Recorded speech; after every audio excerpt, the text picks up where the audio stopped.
Hello and welcome back. Happy Easter. I hope you guys had a nice weekend. This is the help video for the Howl Advanced Percussion for the week of April 13th. A couple things before we get started. We're continuing to work on actually accented. We're going to get to the rest of it this week, but the bulk of the difficult stuff you guys already took care of last week. So we're just going to wrap up this piece and hopefully improve the music that we've done already. A couple things to note. Really make an effort to practice this a little bit every day. You're not going to get better if you just pull it out once a week, and it's just going to make for a frustrating experience for you in the long run.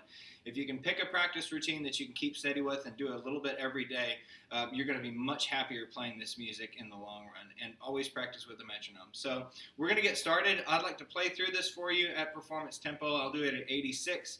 And then we'll talk about a couple of detailed things and get through the rest of the piece. So enjoy.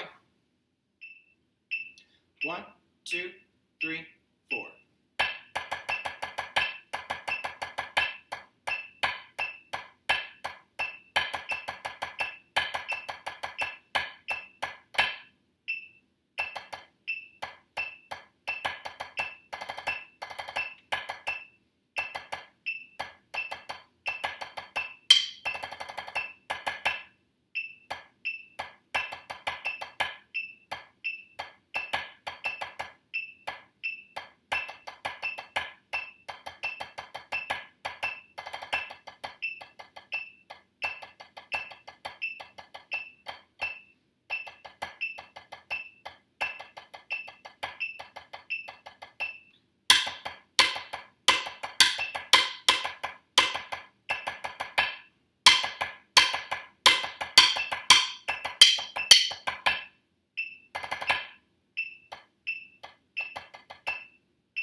All right, so let's look at some of the details in this piece. First of all, right off the bat, make a splash with your forte at the beginning. You've got forte with some accents, and we're sort of starting the song right here. We want it to be strong, we want it to be confident, and so make a splash with your forte. And the other thing that's going to do for you is that when we drop down later to mezzo forte and mezzo piano, and we've even got a couple of pianos in this one, that's going to give you the room that you need to make a contrast without having to try to play too soft so that you can't control the sticks. And so this, a really strong forte at the beginning is going to give you that room to make a contrast in the dynamics. This isn't a band forte. It's not forte like you would read in the back of Miss Malick's band, where you've got to play it down a little bit so that you don't cover up other sections in the band and you're not too loud on stage. This is a snare drum solo, so play when you get started at forte and really make that happen. Speaking of dynamics, I want to look at just the last four measures. So this is measure 33, 34, 35, and 36. So this is the last four measures of the song. It sort of acts like it's a crescendo through here, but actually what's going on is that these dynamics are terraced. If you look at 33, that's mezzo piano. If you look at 34, that's mezzo forte. 35 is forte. And then 36 actually starts at piano but ends up at fortissimo. So we've kind of got these four different dynamic levels that we've got to achieve here. 33 is carried over from the previous measure, which is actually measure 16. We'll talk about how to get there in a little while. But 33 is at mezzo piano. And then immediately at measure 34, we've got to jump up to mezzo forte. So this is a great thing to practice in isolation. I'm just going to turn the metronome back on. And I might just practice going from measure to measure. I'm just going to do measure 33 and 34 and practice making that change from mezzo piano to mezzo forte. Keeping in mind that I've got to make the difference right on the bar line. I don't want to go gradually because, again, it's not a crescendo. It's got to jump up to mezzo forte right on the bar line. So I might just practice something like this.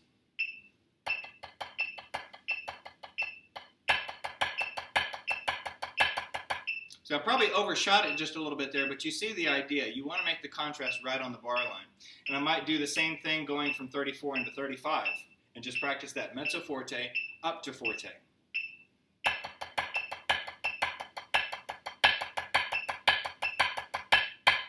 So that you can hear the dynamic change immediately when you go from bar to bar.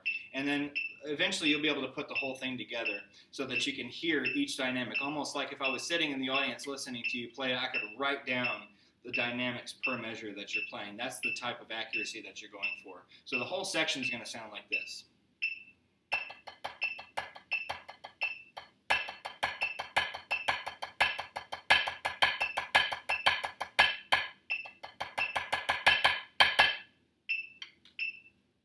So next I want to talk about this DS al coda and the roadmap for this piece, and hopefully make some sense out of it for you if you're confused about it.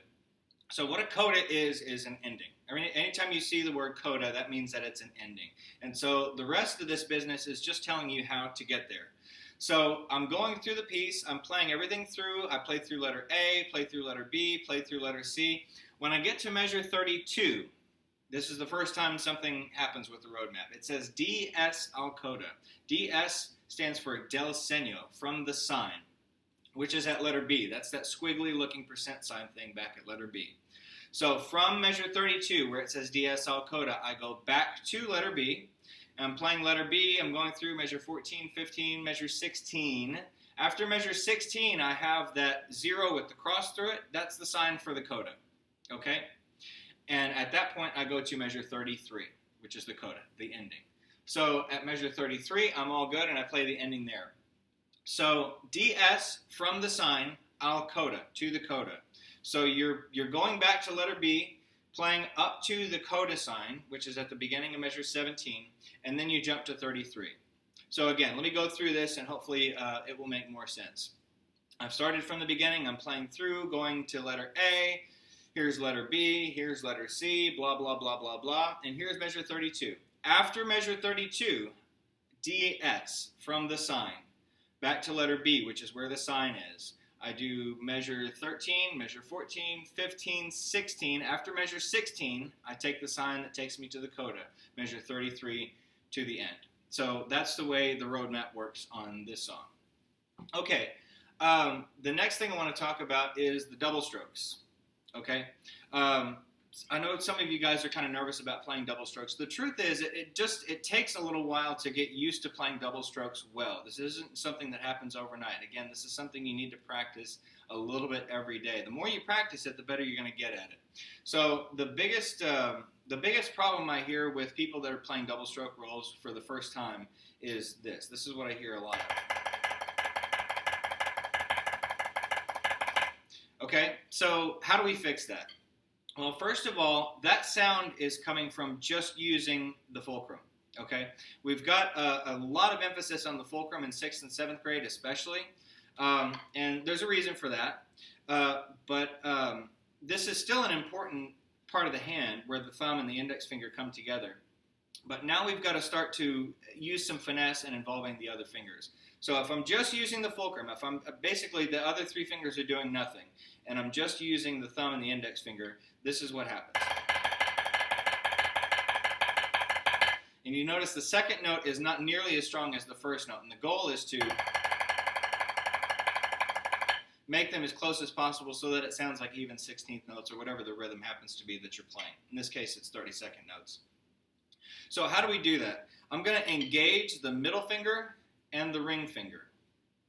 Okay, so I've still got my strong fulcrum, but I'm going to start to add downward pressure on my middle finger and index finger. Okay, and watch what happens. So this is with just the fulcrum. Now I'm going to start to add pressure with the ring finger and the middle finger. what I'm actually doing is, as the stick is moving around in my hand, okay, because this is a type of bounce stroke, as the stick is moving around in my hand, I'm going to start to put pressure this way with the middle finger and ring finger, pulling the stick back into my hand, basically. Okay, so I'm using these two fingers to capture that rebound and make the second note just as strong as the first one. So this is a feeling that you're going to have to do some trial and error with, but don't give up. It will get better the more you practice it. If you don't practice it, though, it won't get better. So I'm actually going to show you a quick exercise for practicing your double strokes. This is a really basic double stroke exercise. It's called chicken and a roll, okay? And you play it just like it sounds. Chicken and a roll, chicken and a roll, chicken and a roll, and just repeat it.